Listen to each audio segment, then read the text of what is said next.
I have information regarding 2 new champions coming to the game of Raid Shadow Legends in 2025. Of course, one of them is going to be the first ever fusion we are having this year.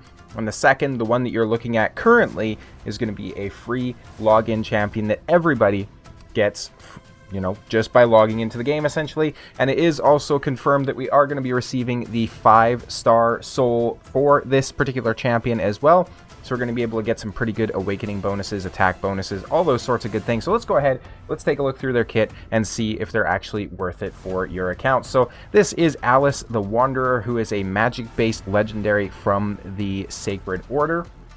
A1 is Vorpal's Sword, attacks one enemy 2 times, placing an extra hit if the target has any active skills on cooldown. Each hit has a 100% chance of decreasing the duration of a random buff on the target by 1 turn. This is a very, very strong A1 in my opinion.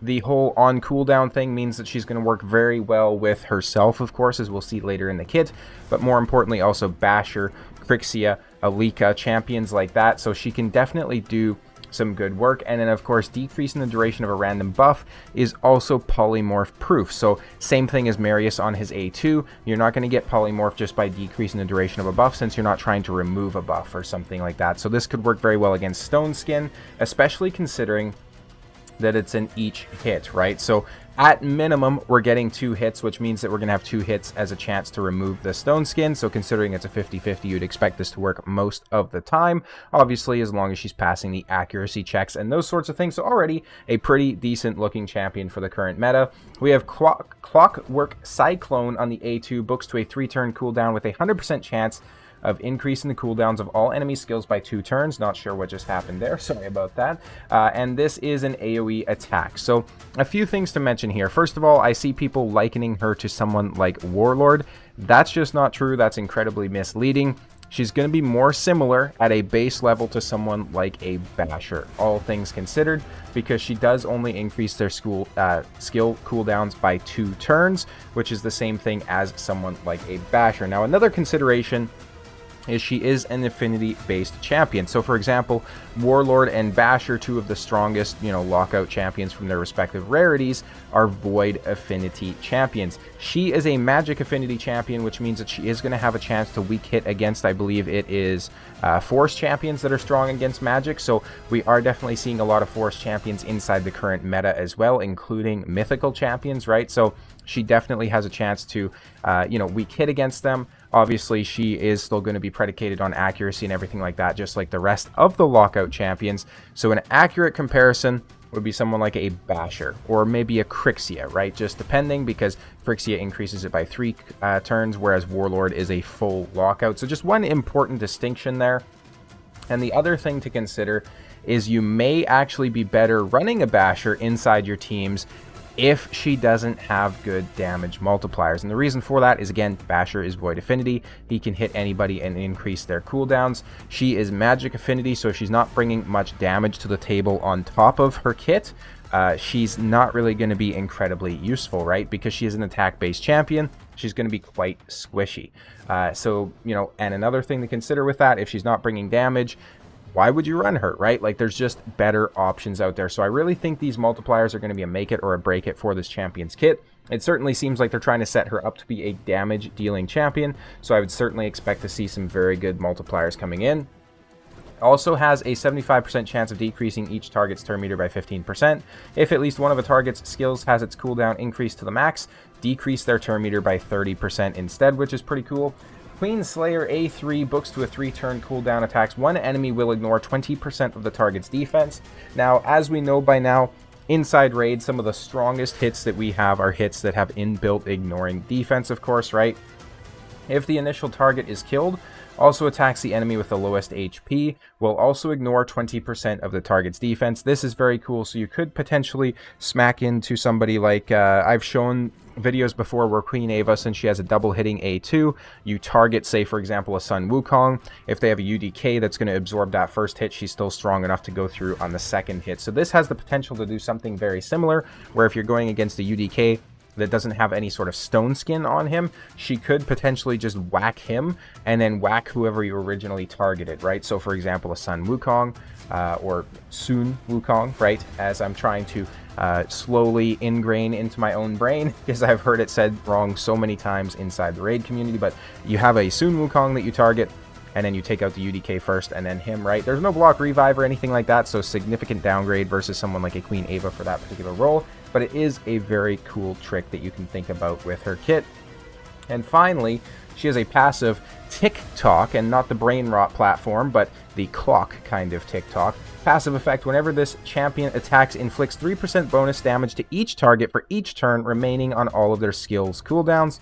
The bonus damage is counted individually for each target. This is very cool. So if you build her as a go second nuker, for example, and let's say they have, you know, 2 skills on cooldown even, she's going to do 6% bonus damage, which is pretty cool. And then obviously on champions with longer cooldowns, she's just going to do more damage to them, right? Which is pretty awesome. Active effect: resets the cooldowns of one of this champion's skills each time they kill an enemy. Occurs once per skill, and this is on a 3-turn cooldown with no additional books landing into it. So this is very solid as well. If she comes in, she locks somebody out, and then, you know, if that happens to kill somebody, she resets her lockout once again, and she can do it again, which is very powerful. And she has an increased ally attack in all battles by 30%. I think this champion is very decent, even just as a support champion. If her multipliers were all like 0, she's still going to be okay for locking out enemy teams. Again, though, we do need to stay posted and see what kind of multiplier she actually gets on her kit, because that is going to be the make it or the break it, essentially. She could end up being inside a lot of meta teams if she has very strong multipliers, especially with the fact that she's not really going to get polymorphed by anything inside her kit. Having a DPS that can just alleviate or avoid any sort of polymorph, because even Sun Wukong, for example, when he tries to steal buffs, he can get polymorphed, right? So having somebody who can just ignore that, like a Marius, but, you know, worse, would be pretty cool, especially considering that, again, we're getting the soul for this champion, and then we're also getting her for free, which is pretty cool. We have Mad Hatter coming in, which is the Force Affinity Legendary Knights Revenant fusion that we are getting. So this is the first ever fusion that we are getting inside 2025, which is pretty cool. He has a lot of books that are needed in his kit. You can't see it because of my large head, but I will essentially read it out to you as we go here. So Dastardly Distillation, his A1 attacks one enemy 2 times, each hit having a 50% chance of stealing 1 random buff, very strong A1. Each hit also has a 100% chance of applying a debuff spread effect, taking 1 random debuff from the target and placing it on all enemies under a hex. This is incredibly strong. If you have burns inside Hydra, decreased defense, weaken, you know, decreased attack, any sort of stuff like that, having him be able to potentially spread it onto somebody else is going to be incredibly powerful. You know, block buffs, obviously, those sorts of things. As long as you have the hex up, which he does actually bring in his kit as well, this is going to be incredibly strong. The A1, of course, requiring 4 books there. Mixture Most Foul. His A2 attacks all enemies, has a 100% chance of placing a hex and a weaken on all enemies for 2 turns. The ally with the highest crit damage will team up and join the attack. The ally joining the attack will use their default skill. The damage dealt by the ally joining the attack will increase by 10% per each debuff on the target. This is on a 3-turn cooldown once it's booked. So you are having a small ally attack as well as an AoE hex and weaken on a 3-turn cooldown. That is incredibly strong for Hydra. I don't think people realize this, but the amount of champions that we have that have incredibly good A1s, especially for Hydra, it's growing, right? Like, there's a lot of champions out there that would be very strong in this particular role. And what's even better is we can control and manipulate this. So it's always going to be the ally with the highest crit damage. And why is that important?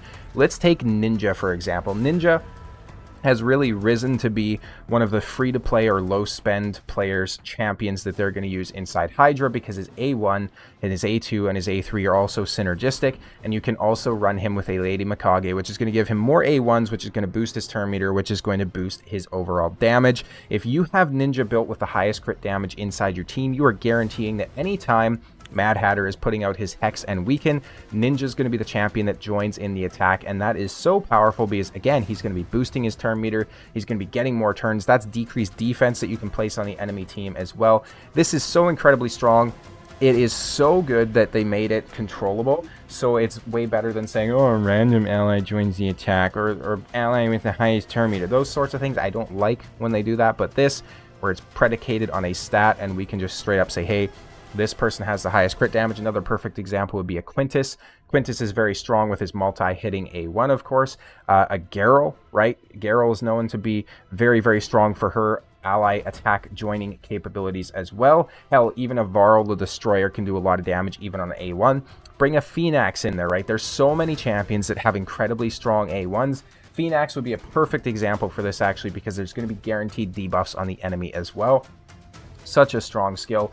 A Whiff of Madness increases the duration of all buffs on all allies for 1 turn and decreases the duration of all debuffs on all allies by 1 turn. Also fills the turn meters of all allies by 20% on a 3-turn cooldown with 2 books required.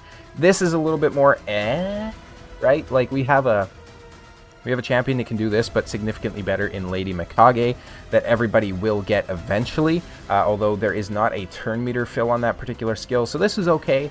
This could see some very niche use inside the arena, maybe to try and counter Stone Skin that's only on for 1 turn. So you're probably going to be looking at, like, you know, high gold 5 teams, but then if you're high gold 5, you have significantly better champions anyway. So I'm probably not going to see this in the arena, all things considered, although, you know, it could be used there. The turn meter fill, it's okay. It is what it is. This part of his kit is a little bit less exciting. Time for Tea, passive. Every 10 turns taken by allies heals all allies by 20% of their max HP. Every 6 turns taken by enemies places a true fear debuff on all enemies for 1 turn. If there are multiple champions on the team with this skill, only 1 will activate. That is a very strong passive. With the invention of mythicals and their extra turn mechanics and their shape-shifting and all those sorts of things, 10 turns is really not a lot. If you think of Thor, for example, and how he had to hit, you know, he had to reach 10 hits on enemies to activate his passive hit, he cycles through that so incredibly quick inside the Hydra. So the 10 turns taken with the extra turn mechanics, right? You put him with a Lady Mikage and an Ekmothar, and those extra turns alone are going to give you so much healing. So this guy very potentially could be a solo healer for your champion, depending on what level of content that you're, you know, going against. For City of Centranos, for example, if you're fighting a prolonged fight, those turns taken where he places a True Fear debuff, those could come in super clutch as well to try and get the RNG a little bit more in your favor. And then obviously, you know, you can't activate if there's multiple versions of him on your team. So overall, I think Mad Hatter is a very cool champion. All things considered, I am definitely going to be going for him. I don't think he's going to be game breaking, and I don't see myself building him out or booking him or really using him at this point. So that's going to be my honest late game player expectations with this champion. I essentially just want to have him because there's been so many times inside the game where, you know, somebody was introduced that didn't really seem that great at the time, but then there was content that came out later where they were absolutely fantastic, or, you know, just new content where they might be needed, right? So it's always good to have some champions, even if they're just sitting in your vault. At the end of the day, it just makes your account stronger, right? So something to consider there. I don't think a lot of players are going to use him inside the end game. Again, it just depends on who you have to pair up with him for the highest crit damage there as well, because that'll kind of make or break his kit, right? If you don't really have any good DPS, he's going to be a little bit weaker for those particular purposes that you're trying to do, because realistically, if you got the Eostra Dream Song fusion, you put her inside a curse set, and she's going to be doing the same thing minus the ally attack, right? So just something to consider. She's also going to bring a bit of increased speed and decreased speed and all those sorts of things. So debatably, a better champion. Let me know if you guys are going for the fusion. Lastly, he does also have an increased ally accuracy in all battles. I forgot to mention that. Very strong aura there, all things considered. Again, though, let me know if you guys are going for the fusion. I'd love to hear about it down in the comments below. As always, thank you guys all so much for the support on the channel. I'll see you next time.